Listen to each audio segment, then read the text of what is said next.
Assalamualaikum warahmatullahi wabarakatuh.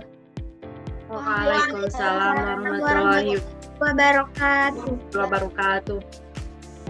Selamat siang Bapak dan teman-teman yang saya hormati, Bapak Yopa Taufik Salah MPD selaku dosen pengampu mata kuliah Studi Keuangan dan Sistem Sosial, dan teman-teman yang saya banggakan. Perkenalkan, saya Ima Saripah selaku moderator yang akan membimbing jalannya presentasi pada siang hari ini. Yang mana pada siang hari ini akan dibahas mengenai konsep region dan perwilayahan di kelompok 5. Sebelum ke acara inti, saya akan memperkenalkan dulu anggota kelompok kami, yaitu ada Riani Sakinah, Sri Rahayu, dan saya sendiri Ima Saripah dan Upi Lutfiah. Untuk memulai presentasi pada siang hari ini, mari kita ucapkan basmalah bersama-sama. Bismillahirrahmanirrahim. Untuk mempersingkat waktu, mari kita ke acara yang pertama, yaitu untuk penyampaian materi yang akan disampaikan oleh Upi Lutfiah. Kepada Upi, saya persilahkan.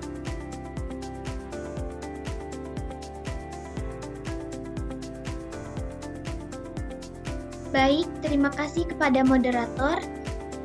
Yang pertama yaitu ada region. Region adalah istilah yang digunakan untuk menyebut suatu wilayah, tempat area, atau daerah tertentu yang memiliki karakteristik khas, baik dari segi geografis, budaya, ekonomi, politik, atau administratif. Next. Region. Berdasarkan adanya perbedaan karakteristik tertentu yang terdapat pada suatu wilayah, permukaan bumi dapat dikelompokkan menjadi beberapa wilayah. Setiap wilayah memiliki ciri khas yang berbeda dengan wilayah lainnya. Menurut Haggett, Cliff, dan Perry 1977 dalam Rustiandi et al. 2006 mengenai tipologi wilayah mengklasifikasikan konsep wilayah ke dalam 3 kategori, yaitu yang pertama, ada wilayah homogeni, merupakan wilayah yang memiliki suatu barometer dengan sifat atau ciri yang misalnya, wilayah yang memiliki kesamaan di sektor ekonomi, seperti daerah yang memiliki tingkat produksi dan konsumsi yang sama. Daerah yang memiliki kesamaan kondisi geografis, misalnya wilayah pertanian, savana, atau padang rumput. Yang kedua ada wilayah nodal. Wilayah nodal merupakan wilayah yang secara tunggal memiliki sifat saling ketergantungan antara daerah pusat dengan daerah di sekitarnya. Yang ketiga, yaitu ada wilayah perencanaan. Dapat diartikan sebagai wilayah yang menggambarkan kesatuan-kesatuan kepusatan ekonomi. Wilayah perencanaan memiliki ciri-ciri sebagai berikut. Masyarakat yang berbeda di wilayah perencanaan mempunyai kesadaran terhadap permasalahan yang dihadapi daerahnya. Memiliki kemampuan untuk merubah industri yang dilaksanakan sesuai dengan tenaga kerja yang tersedia. Contoh dari wilayah perencanaan yaitu perencanaan wilayah daerah aliran sungai dalam DAS dalam perencanaan sesuatu. Baik, saya kembalikan kepada moderator. Baik, terima kasih kepada Upi Lutfiah yang telah menyampaikan materinya. Untuk materi selanjutnya mengenai jenis-jenis region yang akan disampaikan oleh saya sendiri. Yang pertama itu ada region formal atau uniform region. Merupakan wilayah yang memiliki keseragaman dalam satu atau lebih karakteristik fisik atau budaya. Keseragaman ini bersifat objektif dan dapat diukur secara jelas di seluruh area tersebut. Yang kedua ada region fungsional region. Region fungsional atau noda region adalah wilayah yang terorganisasi di sekitar pusat aktivitas dan memiliki hubungan atau interaksi dengan area di sekitarnya. Biasanya, wilayah ini memiliki fungsi tertentu yang terpusat di area inti, seperti pusat ekonomi atau administrasi. Yang ketiga ada region persepsi, perseptual region. Region persepsi atau vernacular region adalah wilayah yang diidentifikasi berdasarkan pandangan atau persepsi masyarakat, bersifat subjektif dan tidak memiliki batasan resmi, melainkan didasarkan pada bagaimana orang memahami atau mengidentifikasi wilayah tersebut.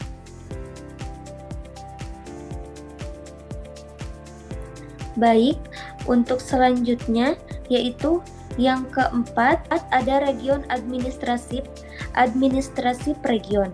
Region fungsional atau noda region adalah wilayah yang terorganisasi di sekitar pusat aktivitas dan memiliki hubungan atau interaksi dengan area di sekitarnya. Biasanya, wilayah ini memiliki fungsi tertentu yang terpusat di area inti, seperti pusat ekonomi atau administrasi. Yang terakhir ada region biogeografis. Region biogeografis adalah wilayah yang didefinisikan berdasarkan kesamaan ekosistem atau komunitas biologis. Wilayah ini memiliki flora dan fauna khas yang menyesuaikan dengan kondisi geografis tertentu. Mungkin untuk jenis region yang tadi ada 5. Untuk selanjutnya, materi yang selanjutnya akan disampaikan oleh Riani Sakinah. Kepadanya saya persilahkan. Baik, terima kasih kepada moderator. Nah, untuk materi selanjutnya ada konsep pewilayahan, di mana pewilayahan atau regionalisasi adalah suatu proses penggolongan wilayah berdasarkan kriteria tertentu. Klasifikasi atau penggolongan wilayah dapat dilakukan secara formal maupun fungsional, menurut Muhammad Al-Farsi 2019. Adapun regionalisasi atau pewilayahan di dalam geografi adalah suatu upaya mengelompokkan atau mengklasifikasikan unsur-unsur yang sama. Next slide. Selanjutnya ada penggolongan wilayah secara garis besar. Nah, penggolongan wilayah ini terbagi menjadi 5. Yang pertama ada natural region atau wilayah alamiah atau fisik berdasarkan ketampakan alami. Contohnya seperti wilayah pertanian dan kehutanan. Dan yang kedua ada single pure region atau wilayah ketempatan tunggal berdasarkan pada suatu ketampakan seperti wilayah berdasarkan iklim, hewan, atau iklim saja.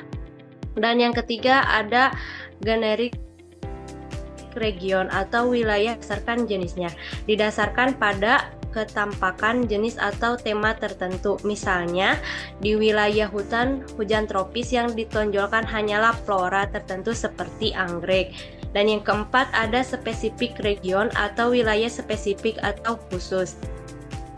Dicirikan kondisi grafis yang khas dalam hubungannya dengan letak, adat istiadat, budaya, dan kependudukan secara umum.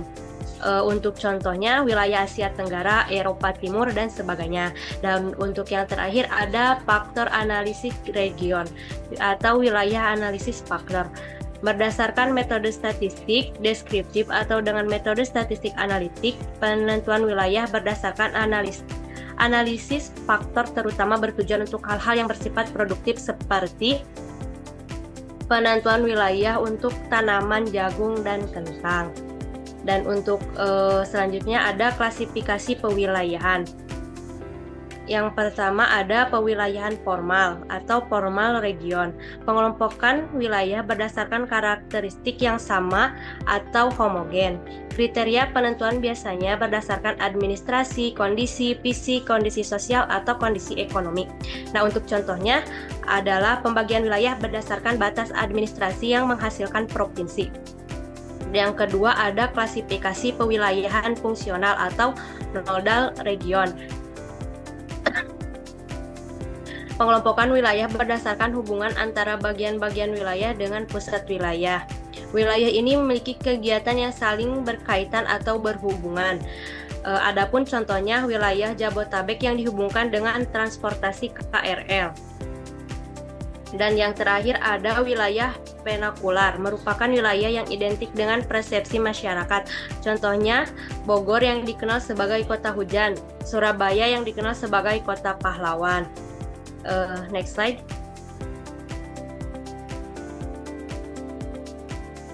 Ada tujuan pewilayahan.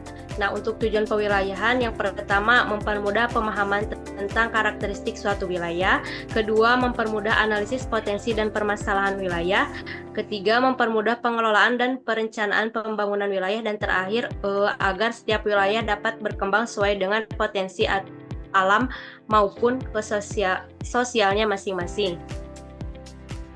Dan yang terakhir ada manfaat pewilayahan. Yang pertama mengurutkan dan menyederhanakan informasi mengenai keanekaragaman dan gejala atau fenomena di permukaan bumi. Kedua, untuk meratakan pembangunan di semua wilayah sehingga dapat mengurangi kesenjangan antar wilayah. Dan yang terakhir, memantau perubahan-perubahan yang terjadi baik gejala alam maupun manusia. Baik, materi dari saya sekian. Untuk materi selanjutnya akan disampaikan oleh teman saya. Saya kembalikan lagi kepada moderator. Baik, terima kasih kepada Riani Sakina yang telah menyampaikan materinya. Untuk materi selanjutnya akan disampaikan oleh Sri Rahayu, kepadanya saya persilahkan. Baik, terima kasih. Untuk selanjutnya yaitu ada langkah-langkah menentukan perwilayahan suatu wilayah di permukaan bumi. Langkah pertama yaitu ada penyamarataan wilayah. Nah, penyamarataan wilayah ini atau generasi regional adalah usaha membagi wilayah menjadi bagian-bagian yang lebih kecil berdasarkan karakteristik yang sama. Contohnya seperti pembagian wilayah berdasarkan iklim, tropis, subtropis, kemudian jenis tanah seperti vulkanik, sedimen, atau jenis vegetasi seperti hutan hujan tropis dan savana. Langkah yang kedua yaitu dengan delimitasi wilayah. Perwilayahan dapat dilakukan melalui delimitasi. Delimitasi ini merupakan cara untuk menentukan batas-batas wilayah berdasarkan karakteristik fisik atau sosial budaya yang berbeda. Contohnya seperti pembagian wilayah administratif seperti provinsi, kabupaten, kota, atau wilayah aliran sungai atau das, atau juga wilayah budaya atau adat istiadat. Kemudian ada selanjutnya yaitu ada dalam generasi wilayah ini ada delimitasi dibedakan menjadi dua kelompok, yaitu yang pertama delimitasi kuantitatif, di mana metode penentuan batas wilayah yang berdasarkan data numerik dan analisis statistik. Pendekatan ini merupakan angka-angka yang dapat diukur secara objektif seperti 1. Jumlah penduduk, misalnya batas wilayah perkotaan ditentukan berdasarkan kepadatan penduduk tertentu. Yang kedua yaitu luas wilayah, misalnya klasifikasi daerah pertanian didasarkan pada persentasi luas lahan pertanian. Yang ketiga yaitu data ekonomi, misalnya batas kawasan industri ditentukan berdasarkan nilai produksi industri di suatu daerah. Dan yang keempat yaitu ada indeks perkembangan wilayah, misalnya menggunakan indeks pembangunan manusia atau IPM dan juga tingkat urbanisasi. Kemudian pendekatan kuantitatif dilakukan menggunakan teknologi pemetaan digital seperti sistem informasi geografis atau dinamakan GIS, serta metode statistik untuk menganalisis pola wilayah. Selanjutnya bagian selanjutnya ada delimitasi kualitatif. Nah, metode penentuan kualitatif ini yaitu metode penentuan batas wilayah berdasarkan karakteristik, deskripsi, atau persepsi masyarakat tanpa menggunakan angka atau data statistik secara langsung. Metode ini lebih bersifat subjektif dan mempertimbangkan faktor sosial, budaya, serta interaksi manusia. Adapun faktor yang sering digunakan dalam delimitasi kualitatif ini diantaranya pertama ada budaya dan adat istiadat, misalnya batas wilayah suku tertentu yang didasarkan pada tradisi mereka. Kemudian yang selanjutnya ada bahasa dan dialek, misalnya batas wilayah masyarakat berbawa dan masyarakat yang berbahasa Sunda. Selanjutnya ada identitas sosial, Misalnya pembagian wilayah berdasarkan gaya hidup atau aktivitas ekonomi masyarakat. Dan langkah yang ketiga yaitu ada melalui klasifikasi wilayah. Nah, klasifikasi wilayah ini merupakan usaha menggolongkan wilayah secara sistematis ke dalam bagian-bagian berdasarkan kategori tertentu seperti ekonomi, sosial, atau politik. Nah, adapun contohnya seperti wilayah industri, wilayah pertanian, wilayah perkotaan, ataupun wilayah pedesaan. Tujuan utama dari klasifikasi ini yaitu untuk tidak menonjolkan sifat-sifat tertentu dari sejumlah individu, melainkan mencari diferensiasi antara golongan. Baik, terima kasih. Saya kembalikan kepada moderator. Baik, terima kasih kepada Sri Rahayu yang telah memaparkan materinya. Mungkin langsung saja kita ke kesimpulan.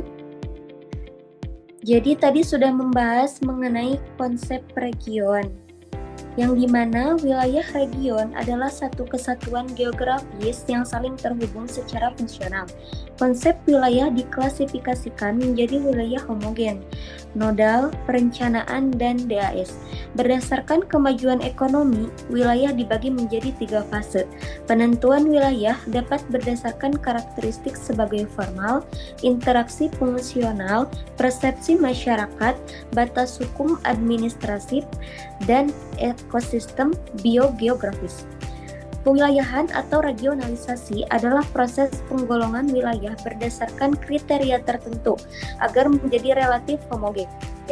Jenis-jenis wilayah mencakup wilayah alamiah atau natural region, ketampakan tunggal, fitur region, wilayah berdasarkan jenisnya, generik region, wilayah spesifik atau khusus, dan wilayah analisis faktor. Langkah pewilayahan meliputi penyamarataan wilayah, delimitasi, dan klasifikasi wilayah. Mungkin pemaparan materi dari kelompok kami dicukupkan sekian. Mohon maaf bila banyak kesalahan karena kami masih dalam tahap pembelajaran. Wassalamualaikum warahmatullahi wabarakatuh.